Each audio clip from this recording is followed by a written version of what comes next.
today we are going to be discussing something that everybody has been wanting us to talk about, which is being in a, which I can't say it fast, being in a interracial relationship. I can't say it fast. Interracial relationship. Interracial. But yeah, I mean, when we first started dating, that was high school, so no one's like... Well, back in like 2014, everybody's like, oh, they're so cute. Yeah, like it wasn't that deep. Now we go out to eat, and you got Tom, Susan, and the three little Johnnies staring at us. And you stare at them back, and then it's like you did something wrong. It reminds me when we went to Greenwood, and we went to go get Mexican food. My goodness. And literally, we were in a booth, and then there was a family of 2 kids and, parents. They were a table in front of us, but to the left. And so we're just sitting there eating, minding our business. I think we were watching football or something. But see, the kids had a better view of us. So yeah, kids, they're gonna stare. We stared as children. That's why your parents said, don't stare. It's rude. But the more hypocritical part of it all is when the parents stare. Yeah, and then that's they what really turned around started it. and decided to just stare. So you know me. I locked eyes with them people, and laughing. I don't see anything funny besides your face at this point. Like, you're laughing at me while I'm trying to figure out what's going on with you. Like, if you want to have a conversation, let me know. Well, then it just got to a point where the girl kept staring, and I had to look at that girl and say, like, can I help you with something? And she shook her head no, and I was like, stop looking at me. Like, and then the little girl, she stared like you've never seen a black person before. For real. So, but our mistake was going to the south side, so that was our bad. Never be going back. We're doing that. So I'm here with my mom, and she doesn't want to be on camera. But Mom, how do you feel about me dating a Caucasian? You can say white guy. My goodness. Sorry, I'm not trying to be rude. Are you recording this now? Just answer it, Mom. I don't have a problem with it. We all bleed red. As long as he treats you right, he's good to you, I'm good. So as far as our safety, I can honestly say that when we do go out in public, I do fear for our safety. We've had a situation where it was kind of like, I don't know, it's kind of fishy. That dude in that truck. Oh. Yeah. That was some criminal mind stuff. We're just sitting at a light, and he just... looks over, and it's not like an eye thing, it's just like one of those, and he just started grabbing something, and next thing you know, we're at the same light, and he's still grabbing whatever he was grabbing, whether it was Viagra, a Playboy magazine, whatever it was. You just don't stare at somebody and reach for something, especially where we are. And it was late at night, there was no one out there. Well, and especially if you know me, I get out of the car now. Yeah. As I was saying, I say it all the time when this topic comes up. I just will never understand why it matters. I feel like me dating someone, regardless of their color, doesn't affect anyone's income, anyone's job, anyone's money flowing in, them from clocking in, clocking out, them going to go get groceries at Target, them coming home to their family, having a nice dinner. It doesn't matter. The beautiful part of that is though we don't understand it, we're not meant to, because we had never think that way. We don't look at another interracial couple and be like, oh wow, she's ugly, or oh wow, how do they make it work? If anything, we're more interested. It's because there's one race, and that would be the human race.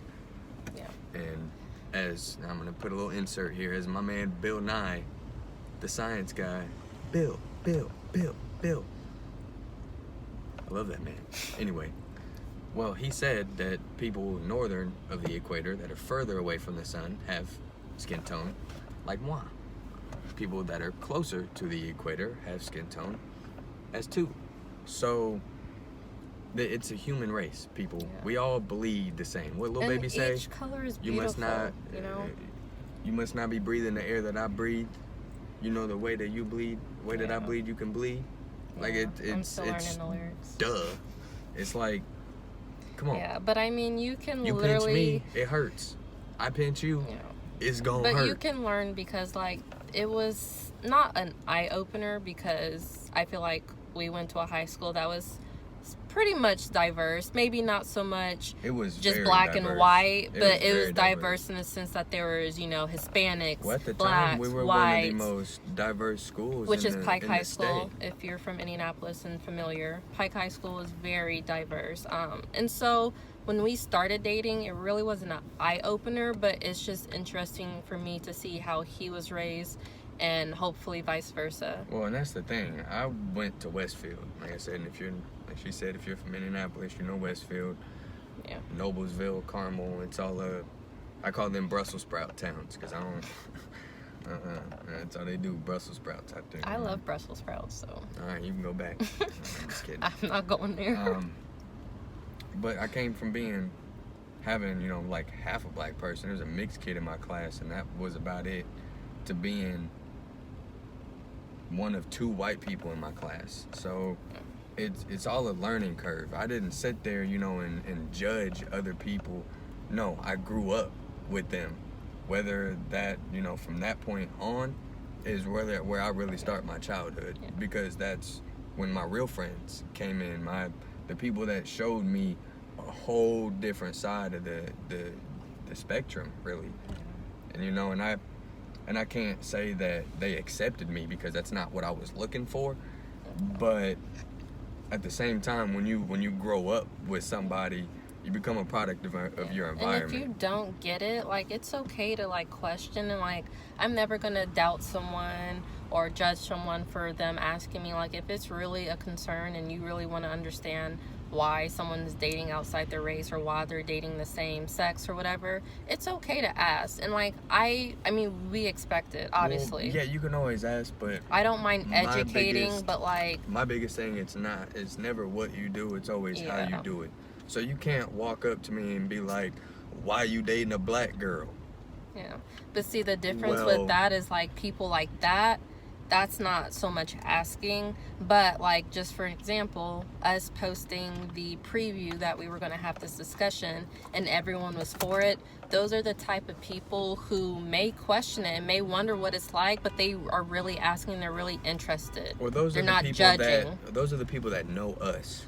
Yeah. That know that we're not in this relationship just to say we're in an interrelationship. Like, why would I waste 7 years of my life to just date someone just to make someone mad because of their more color? Than that, backstory, we've known each other since 6th grade. Yeah. So, and I mean, I've seen this one go through relationships and all that, and I just wanted to be the one to treat her different, and it's what you deserve.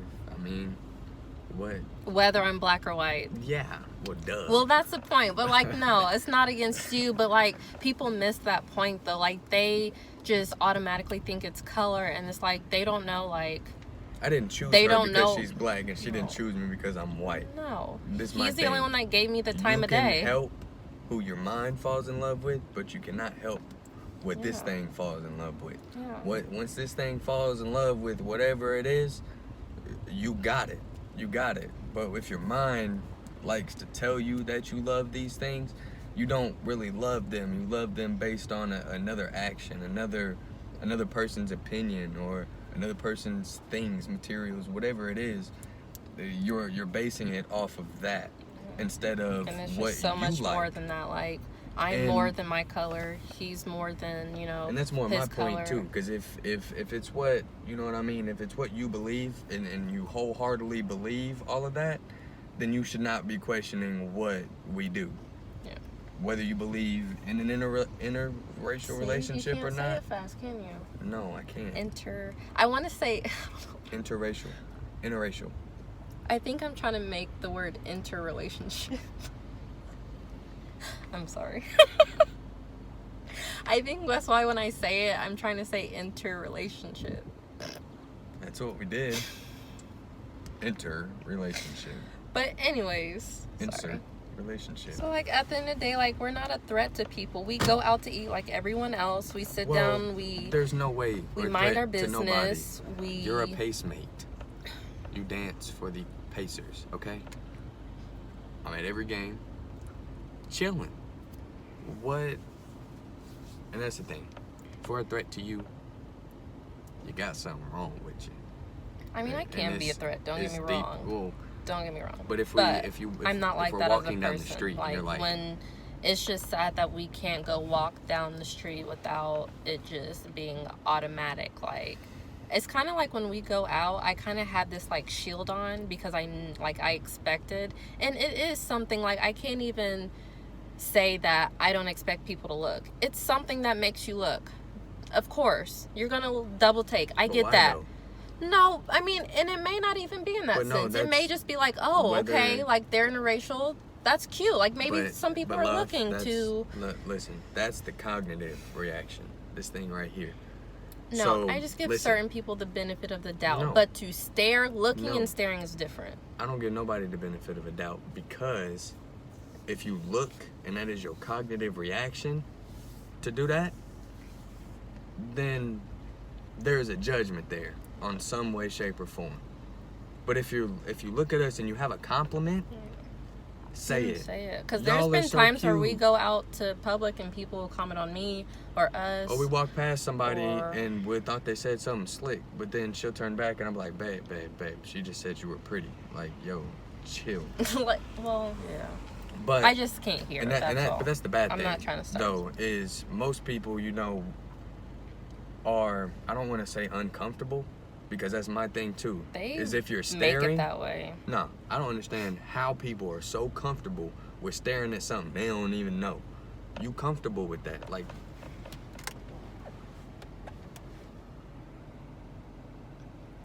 look at those eyes. But yeah. oh yeah, that was great, wasn't it? No. Yeah, and I will say it's not even so. Like, as far as like people our age, I don't think we necessarily get judgment from them. We get stares, of course, but I think we get it mainly from older people, and it's more of white people. I've had certain situations where black people have made me feel very uncomfortable, or they say something. Tom and Susan, your daughter. Let me say this. Your daughter, she probably likes black guys. And like, that's okay. And that's fine. Let her. She can like whoever she likes, whether he be Arabian, whether he be Mexican, whether he be Italian, whether he be African, whether he be British and he's black. Just like my mom said, whatever we all the bleed case red. may be. As long as that person cares for you. Exactly. It doesn't matter who takes care of you. At one point, you're going to be in a nursing home and you're going to have a person taking care of you, wiping your ass anyway. So, like, it's what you do in between that. Like I always say this, the cream filling of the Oreo. Yeah. You always need the two other cookies, right? But that cream filling just kind of adds a little extra, a little fluff. It's like the bun in a Big Mac. It doesn't really need to be there, but it's there. Yeah. So appreciate it. Yeah. So pretty much just like wrapping it up, like I said, we don't. Very thankful that we haven't had any issues, any physical issues, any threats or anything because of our race, but I do feel like times like that are coming. I will say this, the sad part is us doing this little stuff and whatnot, it's going to make people mad. It's going to piss somebody off. And if you know me, we love to piss people off. I hate the African American cultures because it's what I grew up around. Now from kindergarten to maybe 4th grade, I didn't. But it was definitely a culture shock around 4th, 5th grade when I came in and just started learning. It's when I fell in love with hip-hop. I mean, I listened to Lil Wayne the first time I was in 6th grade, and he's my favorite artist ever since then. The greatest of all time, in my opinion. We'll start that another day. But there's always been the sad part, like a underdog thing, but the culture always stands on that. No matter what it is. You see it in basketball, you see it in football, you see it in not so much baseball, but what I will say is they're teammates. It's a brotherhood. So that's how when I grew up, it was a brotherhood kind of thing. I was on the court shooting threes, everybody, guard that cracker, guard that cracker. Well, I mean, I obviously didn't take offense because I was ignorant to the word, but I knew I was white, and I knew they was talking about me. I don't want to say like an underdog mentality, like I said before, but you always have something to fight for, and there is no problem fighting for it, whether it be, like I said, the culture, which includes Black Lives Matter clothing, going on which right now. includes music, which includes food. Well, what do you mean? I'm not eating catfish without hot sauce on it. What? No, Like, don't do that. I mean, come on now. Like, well, it's not, don't do that, but that's just my preference. But, you're right. You order me some catfish, you make sure it's fried, make sure it's lemon pepper on that bad boy, and I get some cornbread on the side. Like, and you got me that likes Brussels sprouts. So like, it's we literally appreciate, yin and yang. yeah, we appreciate each other's culture, and I appreciate anybody that I come in contact with their culture. What I will say though about that is that white culture is really not like a thing to me, because what is that? It includes a perfect family. The mom and dads went to college, and their grandparents went in the war, and their kids are gonna start going to college too, and grandkids, everything's all hunky-dory, when everything behind closed doors is not hunky-dory whatsoever. And I will be the first one. Or when you have to tear down another race to do so. And I will be the first one to attest to that, because my father dealt with that. My stepmom calling her the N-word day in and day out. And that's really not just her. It was everybody that I hang around, anybody that my sister hung around. Like, and really, if I can be honest, my sister's the reason why I hung around the people that I hang around, because that was her people. And now her people is my people.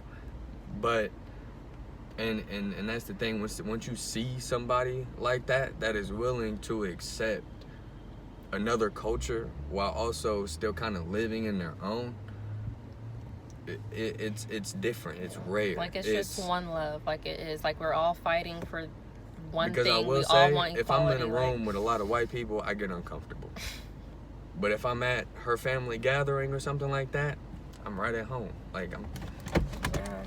I mean, and they practically like that is his family, and they have adopted him as everybody else. I mean, nephew. own. Your mom calls me son. Like, and that's the biggest thing to me, is because I lost my family. I mean, all three of my grandparents passed away in 3 years, and my dad passing away last year was really the taker of the cake, because now I have nobody but you and your family, and that's completely fine with me. And it sucks for me, because I kind of wish that I had that family. And I will say,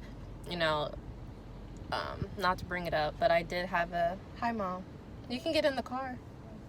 I did, not to bring him up, but my ex and his family. Granted, I don't miss him, but I do miss like having that family that I was able to connect with. I will say one thing though, my family, you wouldn't want to know them. So that's why it's unfortunate that I don't have the same luxury. And also, right after we graduated high school, well, right before we graduated, our senior years when we started dating, and my stepmom's family knew that. I showed them pictures. Oh, she's beautiful. Oh, she's beautiful.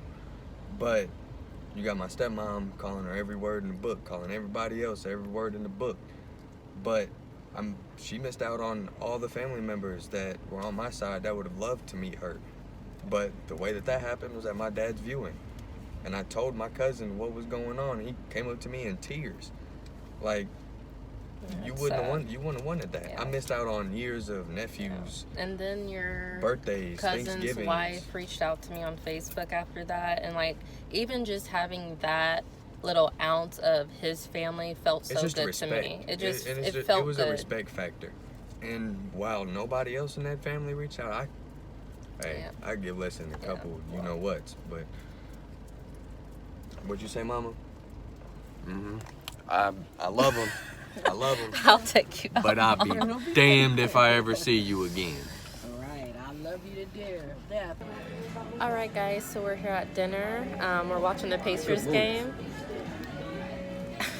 we're about to go, but thank you guys for tuning in for our video today. Hopefully you guys enjoyed it, and stay tuned for next week's video. Bye bye.